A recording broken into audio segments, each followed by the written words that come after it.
Pues hoy me gustaría hablar de un tema que creo que tiene muchísima importancia, es el valor de la disciplina. Cuando hablamos de la disciplina, hablamos de la creación de nuevos hábitos. Hay algo que ninguno de nosotros podemos evitar, que es el hecho de que los hábitos al final son los que afectan de una forma directa a nuestra vida. Y la pregunta es ¿por qué afectan tanto? Y la respuesta es muy sencilla, porque crean determinados circuitos en el cerebro. Y una vez que ese circuito se ha creado, es como si de forma natural la información tendiera a transcurrir por ahí. De las cosas más devastadoras que existen por el enorme impacto que tiene el ser humano es la desesperanza, es decir, verse en un túnel sin siquiera intuir la posibilidad de que haya un poco de luz. Sabemos perfectamente que cuando alguien cree, incluso situaciones muy complicadas, situaciones muy desafiantes, muy difíciles, que puede haber una luz aunque no la vea, y tiene esa fe en que antes o después encontrará el camino, encontrará la salida, y poco a poco va dando pasos, pues al final lo consigue en muchísimos casos. Y a mí me gusta pues comentar algo que es que el regalo de la fe es que al final se te permite ver lo que primero has creído, ¿no? Esta consistencia, esta insistencia personal, elegida libremente, de meterte en un proceso de mejora, creo que es esencial. Esa voluntad, esa ilusión por mejorarse, por completarse, por desarrollarse, creo que es algo que todos podríamos poner en nuestra vida, dando pequeños pasos.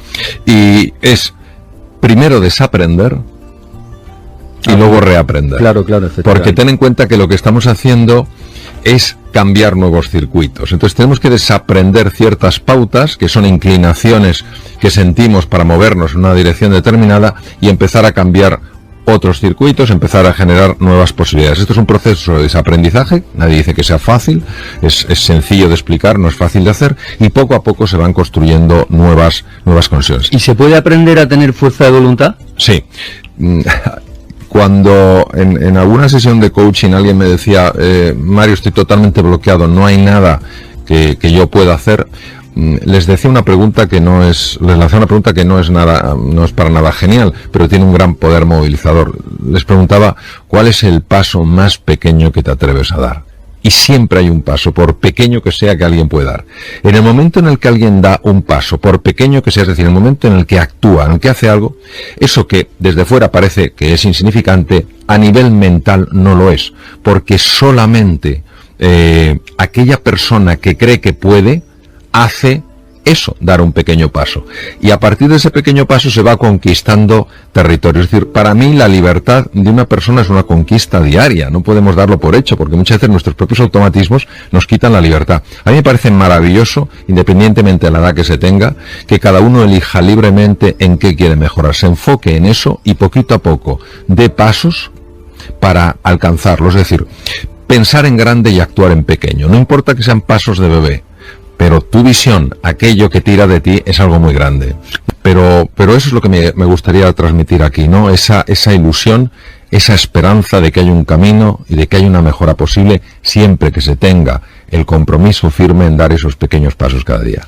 Aquella persona que de verdad está ilusionada por un objetivo, que en principio parece demasiado grande, si persiste, si sigue, está creciendo como ser humano, su mente está cambiando, y si está cambiando su mente, está cambiando su vida.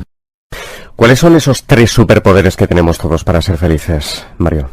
Bueno, yo creo que el primer superpoder es el superpoder de ilusionarte, es decir, lo que es la inspiración, lo que ha movido y moverá al ser humano, un proyecto, una propuesta, una visión que le trascienda, es decir, que no terminen en el yo, mío, para mí. Lo segundo que le mueve es la capacidad de poner en marcha su creatividad, su capacidad de comprensión en profundidad de aquellas realidades que no son evidentes. Y la tercera, o el tercer superpoder que tiene, es el superpoder de ponerse en marcha siendo inasequible a lo que es el fracaso, es decir, no levantándose cada vez que se cae. Esta capacidad del ser humano de ir aprendiendo a medida que se cae es algo que nos ha ayudado a lo largo de toda nuestra historia. Lo que pasa es que muchas veces o no estamos suficientemente inspirados porque no tenemos una visión, o no ponemos en marcha el proceso creativo y ni siquiera tenemos una estrategia para avanzar en un terreno nuevo, algo, o sencillamente pensamos que las cosas suceden solas, sin un esfuerzo y una dedicación por nuestra parte. Si usted se despierta un día, Mario, sin ganas de levantarse y afrontar el día, ¿qué hace? Una de las estrategias que... ¿Alguna vez pasa, verdad? Claro que pasa. También a usted. No, por supuesto que a mí, por supuesto que a mí, y a veces con más frecuencia de la que me gustaría. Lo que pasa es que uno tiene que tener, primero, una inspiración, una estrategia y un entrenamiento. La inspiración es saber que en ese día se pueden abrir posibilidades que ni siquiera te imaginas. ¿Quién soy yo para decir que ese día no va a ser un día extraordinario? ¿Cuál es la estrategia que utilizo? Pues, por ejemplo, algo tan sencillo como pensar en 5 personas a las que yo realmente expresaría gratitud. A veces no nos damos cuenta de la cantidad de cosas que tenemos y que muy pocas personas tienen. Este ejercicio tan sencillo de pensar antes de levantarte de la cama, justo al despertarte, en 5 personas a las que tú quieras, a las que tú valores, que estén añadiendo valor en tu vida, en tu existir, se ha demostrado no solamente que hace que te encuentres, que te levantes con mejor ánimo, es que se ha visto que tiene un impacto, por ejemplo, en los niveles de glucosa, en los niveles de lípidos, en los niveles de tensión arterial. Y la parte de entrenamiento es que esto no es un día agradezco y el otro no. Es decir, si me lo tomo en serio, digo, si esta estrategia realmente tiene sentido y me explican por qué tiene sentido, por lo menos tengo que darle la opción de que funcione. Esto de, lo voy a probar a ver si funciona, lo pruebo un día, y si no ha funcionado como me gusta, no sirve, eso es la excusa fácil para mantenerse atrapado en modelos viejos, mentales, que nos tienen muchas veces tremendamente esclavizados. Comer bien y hacer ejercicio, esas dos cosas, ¿cuánto pueden influir en nuestra felicidad? Comer bien y hacer ejercicio no sabemos hasta qué punto pueden influir en la felicidad, porque en la felicidad influyen 3 factores. Factores que tienen que ver con el cuerpo, factores que tienen que ver con la mente y factores que tienen que ver con el alma. Lo que sí sabemos, por ejemplo, es que cuando se come bien, es decir, de una forma adecuada, pensando en el cuerpo, en lo que le sienta bien al cuerpo, y cuando se hace ejercicio, hay varias cosas que sí se han demostrado desde el punto de vista científico. Primero, que toda la parte anterior del cerebro, lo que se llaman las áreas prefrontales, aumentan de grosor. Estas zonas son muy importantes porque nos permiten estar más atentos, nos permiten ser más eficientes. La atención plena se ha asociado claramente con una sensación de bienestar. Por si esto fuera poco, el ejercicio físico también potencia un área del cerebro que se llama el hipocampo. El hipocampo es clave para aprender nuevas cosas, para adaptarse a nuevos contextos. Y además se ha visto que el ejercicio físico aumenta el grosor de otra área cerebral que se llama el cíngulo anterior, que es probablemente el área más importante en la conexión humana.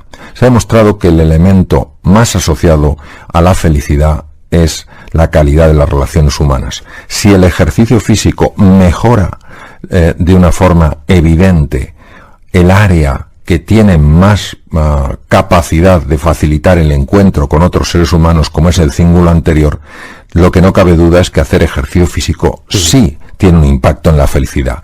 Decir si es un 10, un 20, un 30, un 4, un 60%, eso no lo puedo decir. No se sabe, pero todo está ligado de alguna manera. Claro. Exacto, es que todo está ligado, todo suma.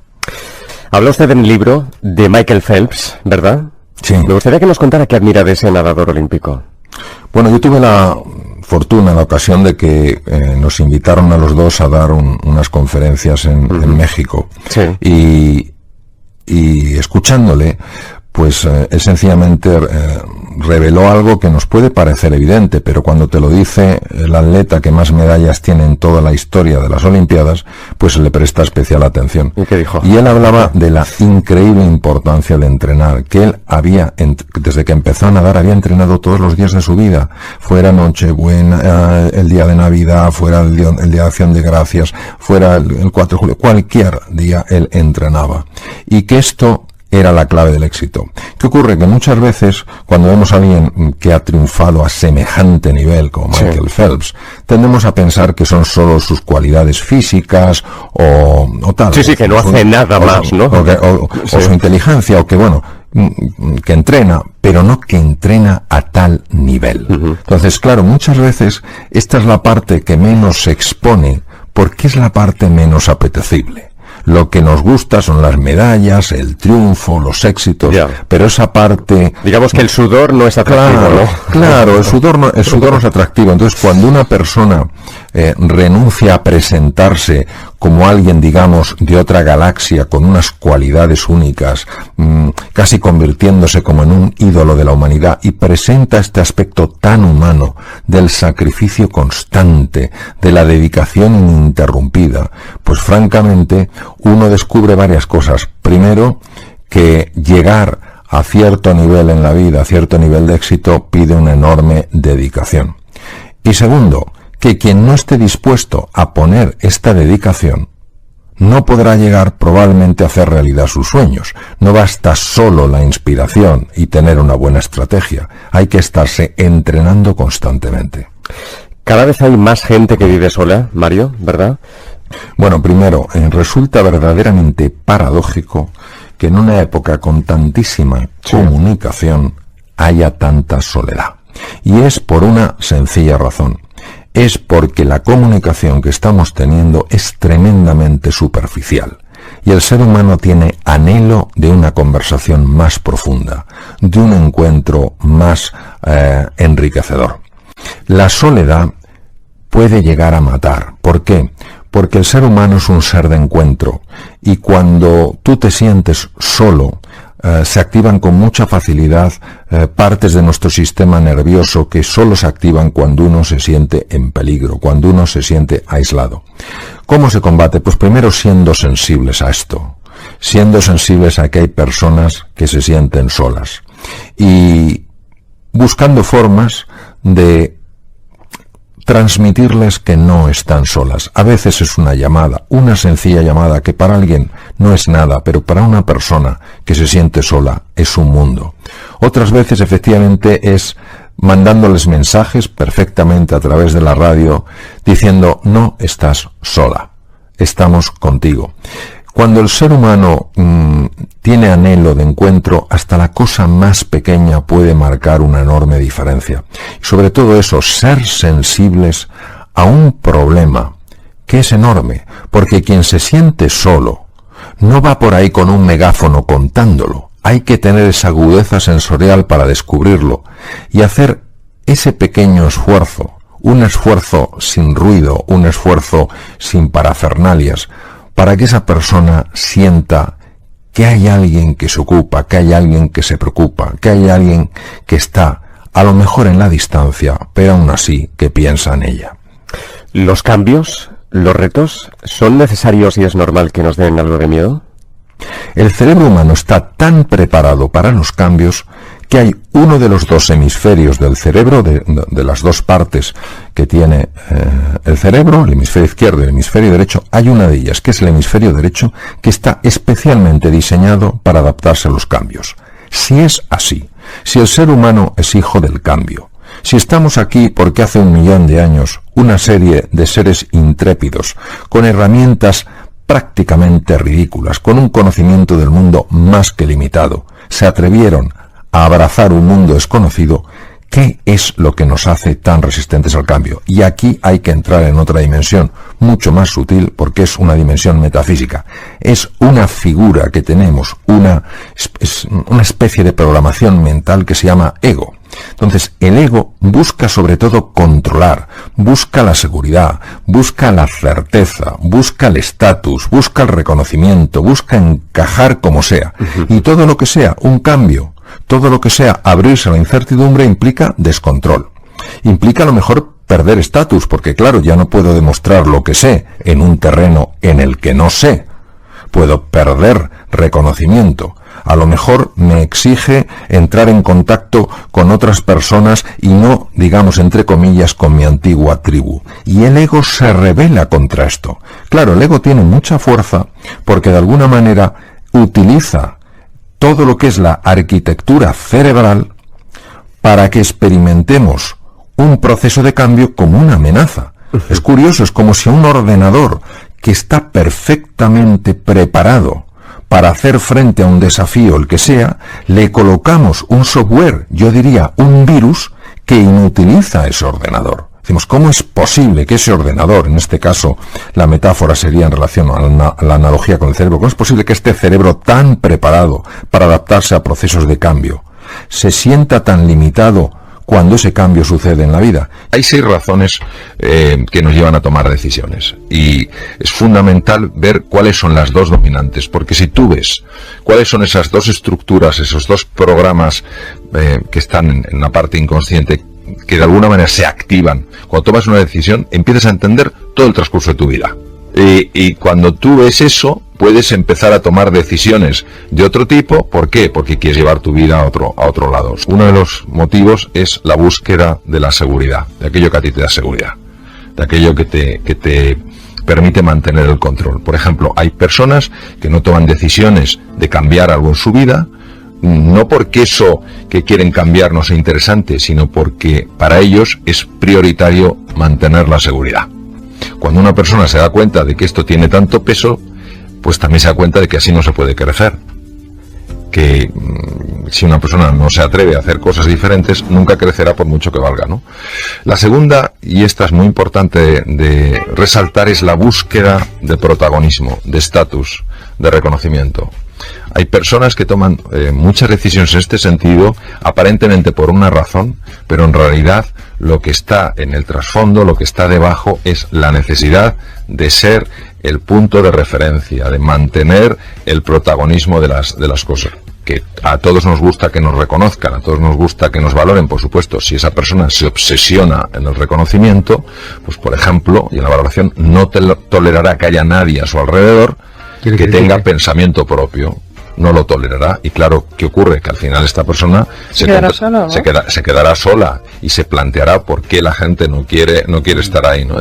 Y ese es el punto de intensidad. El tercero es la pertenencia, es decir, todos queremos ser acogidos por el grupo. Yo vengo aquí, estoy tan a gusto, ¿qué tal Mario? No sé qué tal cual. Claro, si yo estoy absolutamente obsesionado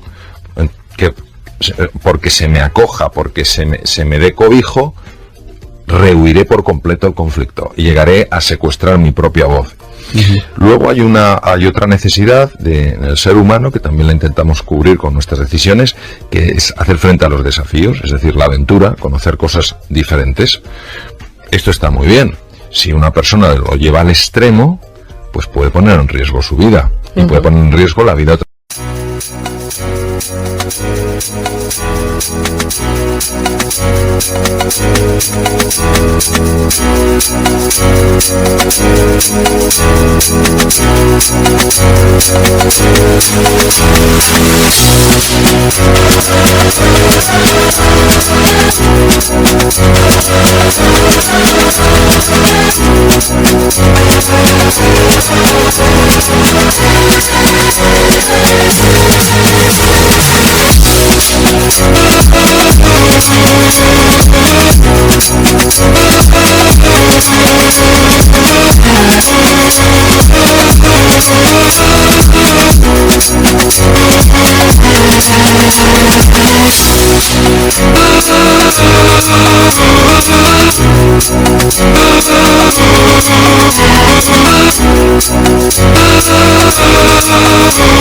Personas.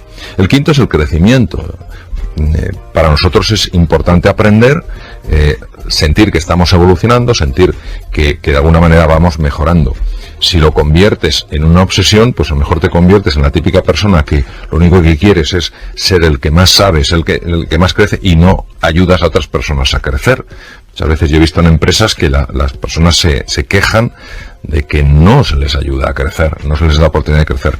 Y la sexta es la contribución, es decir, cuando tú te das cuenta de que tienes una misión de ayudar a los demás, de hacer algo por los otros. Si esto, que es en principio muy loable, lo llevas al extremo, puedes llegar hasta olvidarte de ti mismo. Entonces llegas a una especie de autoinmolación, que eso no es equilibrado. Hay una frase que dice, sin agallas no hay gloria. ¿Estás de acuerdo, Mario? Pues francamente yo diría que sí. Es decir, en una ocasión Winston Churchill dijo que la virtud más importante era el coraje, era la valentía, porque de esa virtud derivaban el resto.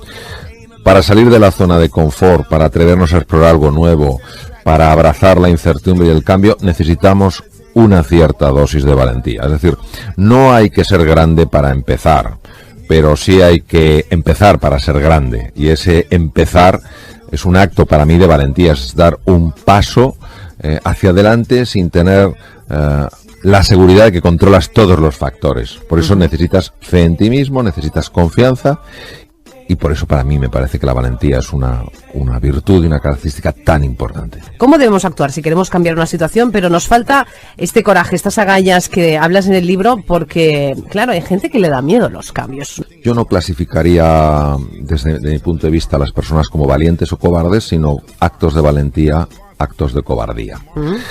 Es verdad que el entorno de alguna manera nos influye. Lo que el entorno no hace es determinarnos, ¿no? Es libre. ¿Qué ocurre? Que para que aflore este valor, para que afloren estas agallas, tenemos que alcanzar un punto que a mí me gusta llamar de insatisfacción inspiradora. Es decir, llegar a un momento en nuestra vida en que digamos, yo no sigo así. Yo voy a dar un cambio en mi vida sí o sí. Claro, esto no sucede si vivimos en una zona cómoda, en una zona familiar. O a veces tampoco hay que tocar fondo para tener este gesto de valentía, este gesto de audacia, y sencillamente que algo, una lectura, una persona, un ejemplo, un programa, una película te inspire para creer más en ti y en las posibilidades de vivir una vida mucho más acorde con aquello que te hace ilusión. Doctor, muchas gracias, de verdad. Muchas gracias de corazón. Buenas Gracias. noches. Buenas noches.